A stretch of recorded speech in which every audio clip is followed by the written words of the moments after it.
Hey guys, today we're in the corner of Itawamba County to visit the grave of George Cleveland Gray.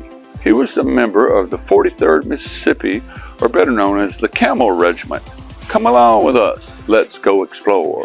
Let's go. You know, the Camel Regiment hailed from my part of the state of Mississippi, and these guys saw and experienced all the terrible things that war exposes you to, and for the most part, after it was over, they just came home and led normal lives, or what would have been normal for back in that day. I mean, there was no organization to help with PTSD or to help you buy a home. You just came back to your house and you tried to pick up life the best you could. But let's get back to the history of the Camel Regiment. The 43rd was organized in August of 1862. Company A was Frank Rogers Rifles from Monroe County. Company B was the Lowndes Riflemen from Lowndes County.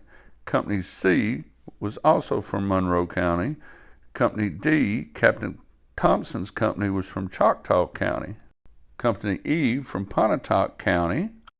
F was from Lowndes County. G from Monroe County. Company H, the Itawamba Tigers, Itawamba County.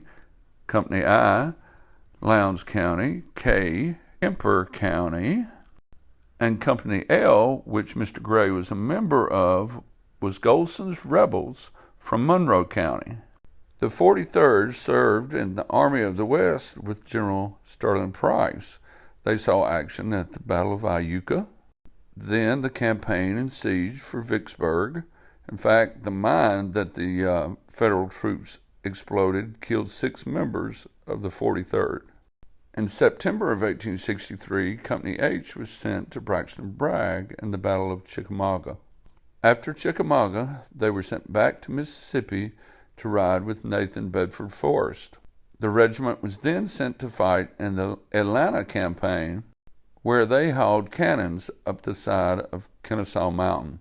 After the fall of Atlanta, the 43rd was sent to John Bell Hood to be a part of his Tennessee campaign, which included the battles of Franklin and Nashville. It was somewhere around here that I believe Mr. Gray just simply walked home. He was not with the 43rd and Joe Johnston and his Army of the Tennessee when it surrendered on April 26, 1865. He was not present for the last official muster in August of 1864. A quick side story that has nothing to do with Private Gray and the Civil War. You know, when you come to these old country cemeteries, you often find a side story that's rather interesting, or at least deserves to be remembered. Here's the grave of David Harlow. He was killed in action in Vietnam on March 31st, 1970. I almost left out one of the most important stories about this regiment. They received their nickname, the Camel Regiment, from Old Douglas. Here's Douglas's marker at Vicksburg. Old Douglas was the faithful, patient camel of the 43rd Mississippi Infantry. Douglas was a Dromedary camel and was given to Colonel W.H. Moore by a Lieutenant Hargrove of Company B. Moore assigned Douglas to the band. Douglas at first frightened all the 43rd's horses, but soon became a favorite of both beast and men. The 43rd was from then on called the Camel Regiment. Douglas served in Iuka, Corinth, Central Mississippi Railroad, and Vicksburg campaigns. He was intentionally killed by Yankee sharpshooters near the end of the Vicksburg campaign and may have been eaten by the starving Confederates.